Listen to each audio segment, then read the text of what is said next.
Hello students, let's start today worksheet. Worksheet subject is social science.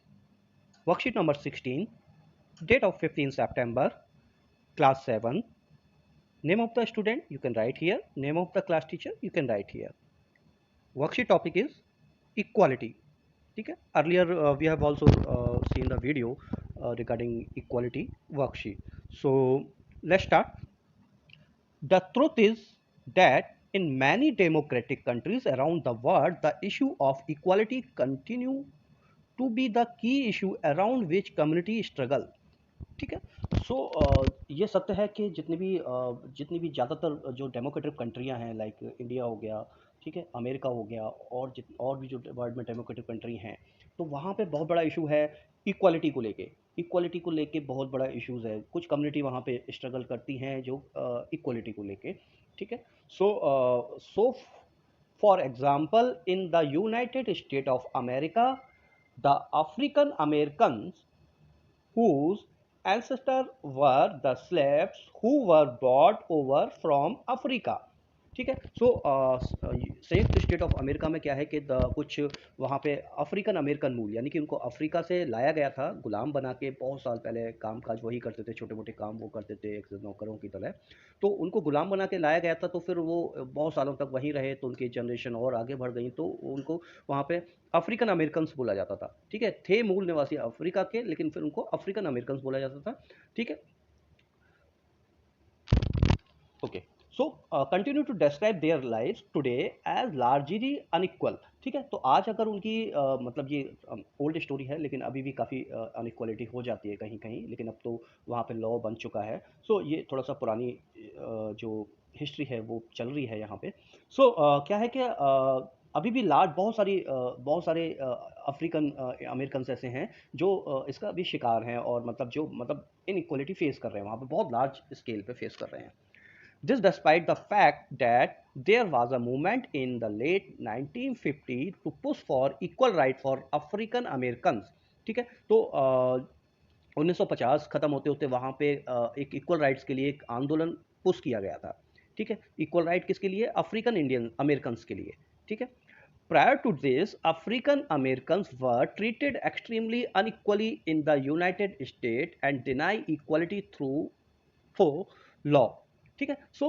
इससे पहले 1950, मतलब से पहले जब ये आंदोलन इक्वल टू राइट्स और ये शुरू नहीं हुआ था इक्वल राइट, तो वहाँ पे उनके साथ एक्सट्रीमली अनइक्वालिटी भेदभाव होता था. ठीक है. और इवन लॉ, कोई कानून ही नहीं था उनके लिए. ठीक है. उन्होंने जो किया या कुछ भी हुआ, बस उनको उठा के बंद कर दिया. अनइक्वालिटी कोई मतलब, अच्छा ये अफ्रीकन अमेरिकन है तो इनको कुछ भी उनके साथ कर दीजिए. ठीक है. आगे चलते हैं. For example, when traveling by bus, they either had to sit at the back of the bus or get up their seat whenever a white person wished to sit. ठीक है. अब जैसे कि बस है, बस में ट्रैवलिंग कर रहे हैं, एक छोटा सा एग्जांपल है. जैसा पब्लिक ट्रांसपोर्ट है, बस में पब्लिक ट्रांसपोर्ट है. फिर भी क्या है कि पहले वाइट लोग हैं जो अमेरिकन हैं, वहाँ पे उनको जगह मिलती है, वो चढ़ते हैं बस में, वो बैठते हैं, और जो अफ्रीकन अमेरिकन हैं, उनको पीछे बिठाया जाता है. ठीक है. कई बार तो ऐसा होता है कि वो बैठते भी नहीं, उनको खड़ा ही रखा जाता है, खड़ा ही रहते हैं. और जब भी अगर कोई अफ्रीकन अमेरिकन बैठा भी है और कोई वाइट पर्सन आता है, वहाँ पे गोरा व्यक्ति आता है, अमेरिकन मूल का व्यक्ति आता है, तो उसको अफ्रीकन अमेरिकन को सीट छोड़नी पड़ती है वो बस में, और उसके लिए सीट छोड़नी पड़ती है. ठीक है. सो अब let's go further. Rosa Parks एक was a African American woman. एक रोजा पार्क नाम से अफ्रीकन अमेरिकन वुमेन थी. Tired from a long day at work, she refuse to give up her seat on a bus to a white man on 1 December 1955. Rosa Park नाम की एक महिला थी, African American थी वो, और पूरे दिन काम करने के बाद वो बस में चढ़ी, और बस में उनको एक सीट मिली, वो वहाँ पे बैठ गई. लेकिन इसी बिटवीन दौरान एक गोरा व्यक्ति भी बस में आया, और उसने रोज़ा पाक को उठने के लिए बोला, लेकिन उन्होंने मना कर दिया बिकॉज़ वो काफ़ी थकी हुई थी. उन्होंने रिफ्यूज़ कर दिया तो अपनी सीट को देने के लिए. इस बात को लेके अमेरिका में बहुत बड़ा आंदोलन, और मतलब बहुत सारे वो शुरू हो गए थे education right. 1 December 1955. Her refusal that day started a huge agitation against the unequal ways in which African Americans were treated, and which came to be known as the civil rights movement. ठीक है। तो उसी दिन से इतने बड़े आंदोलन शुरू हो गया था, तो जिस उस आंदोलन का नाम पड़ा था सिविल राइट्स मूवमेंट। ठीक है, नागरिक अधिकार अधिनियम, इस तरीके से कुछ नाम होता है उसमें। So let's further. The Civil Rights Act of 1964 prohibited discrimination on the basis of race, religion or national origin. ठीक है, जब 1964 में एक्ट लागू हुआ, एक सिविल राइट्स के लिए एक एक्ट लागू हुआ अमेरिका में, जो डिस्क्रिमिनेशन भेदभाव को के लिए कानून बना, जो किसी भी मतलब रंग रूप कलर को लेके कोई, क्योंकि अमेरिकन गोरे थे और अफ्रीकन अमेरिकन काले से, तो ये नस्ल को लेके या धर्म को लेके या नेशनल ओरिजिन को लेके कि आप अफ्रीका से हो, आप अमेरिकन हो, तो इसके लिए कोई भी भेदभाव नहीं होगा। 1964 में ये एक्ट लागू हुआ। It also state that all schools would be open to African American children and that they would no longer have to attend separate schools specially set up for them। ठीक है। सो पहले क्या था कि अफ्रीकन अमेरिकन के लिए एक separate school बनाए गए थे जिनमें सुविधाएं कम थी, और मतलब जहाँ भी जगह मिली जैसा मिला वो बना दिया उनके लिए। तो अब ये राइट्स आने से क्या हुआ 1964 के, अफ्रीकन अमेरिकन स्टूडेंट को छूट थी कि वो किसी भी जहाँ पे गोरे लोग यानी कि अमेरिकन पढ़ते हैं, वो किसी भी स्कूल्स में छीट थी कि वो वहाँ पे पढ़ सकते हैं, एडमिशन ले सकते हैं। ठीक है। However, despite this, a majority of African Americans continue to among the poorest in the country। ठीक, लेकिन राइट्स आने के बाद भी डिस्पाइट द मेजोरिटी, ज़्यादातर अफ्रीकन अमेरिकन अभी भी उस कंट्री में पुअर है। ठीक है, काफ़ी ज़्यादा में। Most African American children can only afford to attend government school that have fewer facility and poor qualified teachers as compared to white students who either go to private school or live in area where the government school are as highly rated as a private schools। ठीक है। सो purest होने की वजह से क्या है कि वहाँ पे अभी भी वो अफोर्ड नहीं कर पा रहे हैं के बड़े स्कूलों को, तो जो फ्यूअर फैसिलिटी गवर्नमेंट स्कूल है या कुछ कम सुविधाओं वाले स्कूल हैं वो वहाँ पे अभी पढ़ते हैं। ठीक है, as a compare to white student, जो गोरे लोग हैं जो अमेरिकन हैं वो इधर प्राइवेट स्कूल में पढ़ते हैं, और वो ऐसे जगह पर रहते हैं कि जहाँ पे सरकारी स्कूल भी यानी गवर्नमेंट स्कूल भी एक हाईली रेटेड प्राइवेट स्कूल की तरह ही है, जो वहाँ पे बहुत सारी फैसिलिटी है। ठीक है। So let's go further. आप इस इमेज में देख रहे हैं कुछ चैलेंज हैं। चैलेंज ऑफ डेमोक्रेसी, डेमोक्रेसी के क्या चैलेंज हैं इनक्वालिटी के लिए को लेके?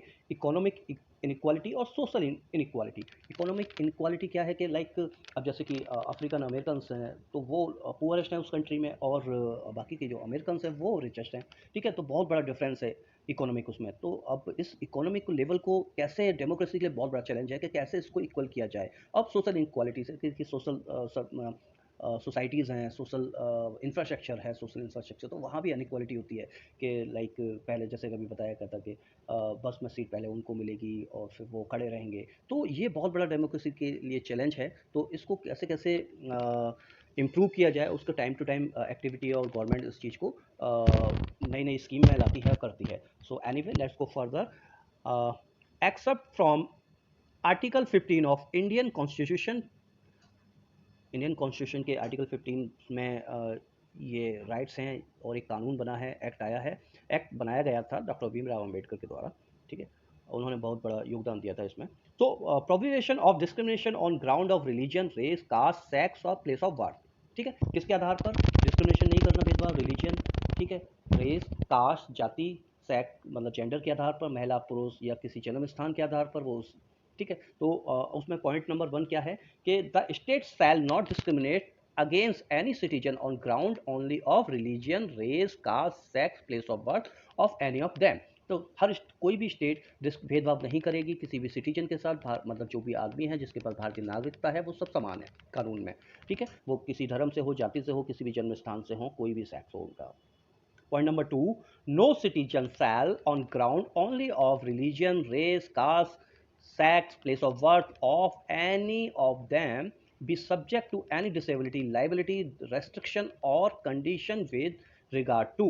पॉइंट 1 है, पॉइंट 2 में ही पॉइंट ए है, access to shop, public restaurant, hotels and places of public entertainment. ठीक है, सो इन जगह पे कोई भी किसी को भी एक्सेस मिलेगा, चाहे वो किसी भी धर्म का हो, जाति का हो, या कोई भी सेक्ट हो उसका। ठीक है, शॉप्स में एक्सेस टू शॉप, किसी भी दुकानदार कोई मना नहीं कर सकता कि मेरी दुकान में नहीं आना आपको। पब्लिक रेस्टोरेंट, कोई भी पब्लिक रेस्टोरेंट होगा वहाँ पे जो भी पब्लिक फैसिलिटीज़ होंगी वहाँ पे एंट्री के लिए कोई भी भेदभाव नहीं होगा।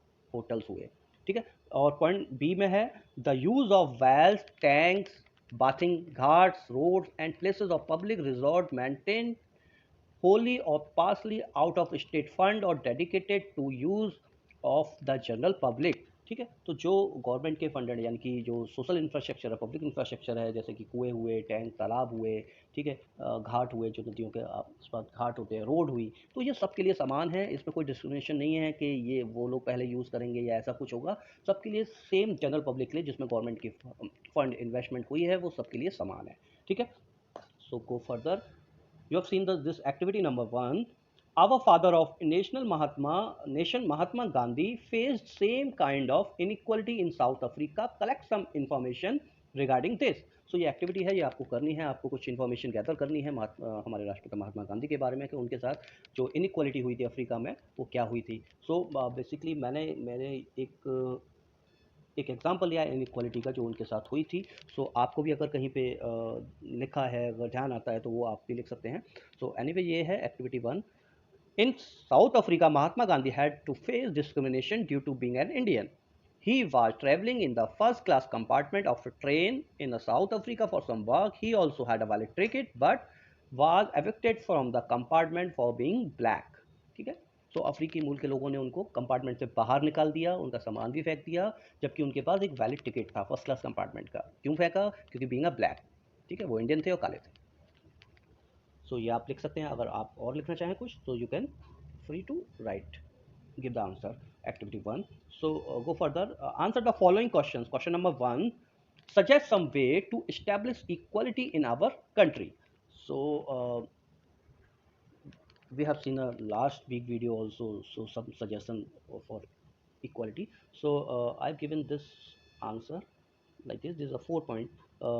You can write more point, अगर आपको लगता है तो आप और भी ज़्यादा पॉइंट यहाँ पे बना के लिख सकते हैं कि दिस इनइक्वालिटी को इम्प्रूव करेगा, इक्वालिटी को हमारी को। So first is investment in public infrastructure, ज़्यादा से ज़्यादा पब्लिक इंफ्रास्ट्रक्चर हो, कोई प्राइवेट इंफ्रास्ट्रक्चर कम ही हो। पब्लिक इंफ्रास्ट्रक्चर जितने ज़्यादा होंगे सभी लोगों को यूज़ करने का मौका मिलेगा, चाहे वो किसी भी जाति धर्म आधार पर हो। एजुकेशन लॉज बहुत अच्छे, एजुकेशन लॉ में रिफॉर्म किया जाए, एजुकेशन रिफॉर्म लेके आएँ जिससे कि हर किसी को एजुकेशन का अधिकार हो। अधिकार तो अभी भी है लेकिन और अच्छे तरीके से इसको इम्प्रूव किया जाए। टैक्सेशन लॉ, ठीक है, प्रोग्रेसिव टैक्सेशन लॉ, तो जैसे जैसे प्रोग्रेस हो रही है पर्सन की तो उसके टैक्सेशन लॉ में फ्लेक्सिबिलिटी हो। सभी नहीं कि अगर कोई ज़्यादा है टैक्स तो एक ही तरीके से देना है, तो मतलब कि ये नहीं कि कोई कम कमा रहा है तो उस पर उस तरीके से टैक्स, और जो ज़्यादा भी कमा रहा है तो उस पर भी उसी तरीके का टैक्स। एनीवे टैक्सेशन में भी रिफॉर्म की ज़रूरत है, ठीक है। एंड लेबर लॉ सभी को काम मिले, सभी लोगों को काम मिले, जिससे कि उनकी जो बोलते हैं मतलब कि रोज़गार होगा तो एक क्वालिटी काफ़ी हद तक कम भी होगी, बिकॉज सबके पास काम होगा करने के लिए। तो ये 4 पॉइंट है। You can write this point and you can also write yourself. And let's take a question number 2, how does Indian constitution ensure equality, explain. So we have read this one. These are the you can write here question number 2 answer start from this there. Question number 2 का answer यहाँ से है, the state shall not discrimination against any citizen on ground only of religion, race, caste, sex, of place of birth और any of them, ठीक है। And first point, second point and you can A point and B point and here. तो यहाँ तक आप पूरा आप लिखेंगे, ये पॉइंट से लेके यहाँ तक इज द आंसर, ठीक है। क्वेश्चन नंबर 2 का आंसर हो गया। Question number 3, why did the civil rights movement start in USA, United State of America, इन 1964। सो जो हमने स्टोरी पढ़ी थी रोज़ा पार्क्स की, उनकी वजह से ही ये सारा कुछ हुआ था। तो मैंने यहाँ पे ये आंसर लिखा हुआ है ऑन क्वेश्चन नंबर 2 का answer number 2, on 1 December 1955 Rosa Parks refuse to give up her seat on a bus to a white person, she was an African American woman, ठीक है। सो इन्हीं की वजह से हुआ, जो अफ्रीकन अमेरिकन वुमेन थी, ठीक है, इन्होंने रिफ्यूज़ कर दिया था सीट देने के लिए, वहीं से आंदोलन शुरू हुआ था। So student, this worksheet has finished, so please like this video, subscribe the channel, so you will get a notification for next worksheet. Thank you, have a nice day.